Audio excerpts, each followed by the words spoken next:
प्रत्येक बातमीतील घटनेच्या वास्तविकतेची तुलना थेट पाहत रहा सांगली अपडेट। मिरज तालुक्यातील बेळंकी येथील चोरट्यांच्या टोळीने धुमाकूळ घातला असून रात्री 2 ते 2:30 च्या दरम्यान बेळंकी येथील 2 दुकानांमध्ये चोरी व 2 मोटरसायकल चोरीची घटना घडली।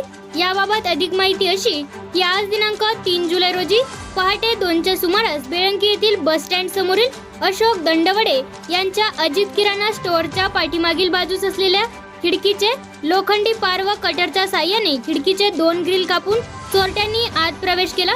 दुकानाच्या पाठीमागील बाजूस विटांचा काही थर रचला होता।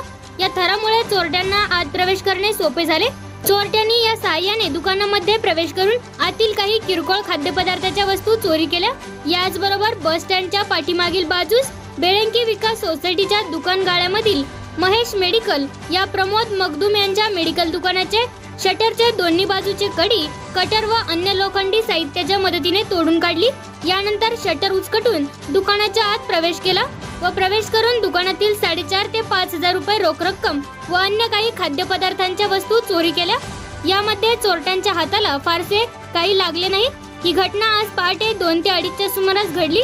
दोन्ही दुकानांमध्ये चोरी करतानाचे सीसीटीव्ही मध्ये चित्रीकरण कैद झाले आहे। या दोन्ही दुकानांच्या चोरीबरोबरच बेळंकी येथील ज्योतिर्लिंग चौक येथे भाड्याच्या खोलीमध्ये राहत असलेल्या म्हैसाळ पाटबंधारे विभागाच्या कर्मचाऱ्यांच्याही 2 मोटरसायकली चोरी झाल्या आहेत। यामध्ये HF डॉन या कंपनीच्या 2 गाड्या चोरीस गेल्या असून शिवाजी पांढरे यांची शाईन ही मोटरसायकल चोरट्यांनी हँडलचे लॉक तोडून चोरून नेण्याचा प्रयत्न केला, पण ही गाडी सुरू न झाल्याने ग्रामपंचायत समोर टाकून पलायन केले।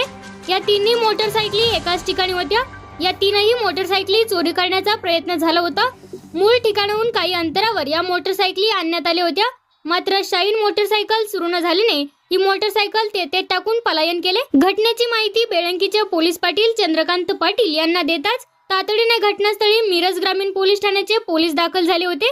या आधीही बेळंकीमध्ये अनेक मोठ्या चोरीच्या घटना घडल्या आहेत। यामध्ये जिल्हा बँकेमध्ये 2 वेळा चोरीचा प्रयत्न झाला असून स्टँड परिसरामध्ये अनेकदा चोरीच्या मोठ्या घटना घडल्या आहेत। मिरज ग्रामीण पोलिसांनी आवाहन करून देखील अद्याप गावामध्ये सीसीटीव्ही नसल्याने चोरट्यांचे धाडस वाढत चालले आहे।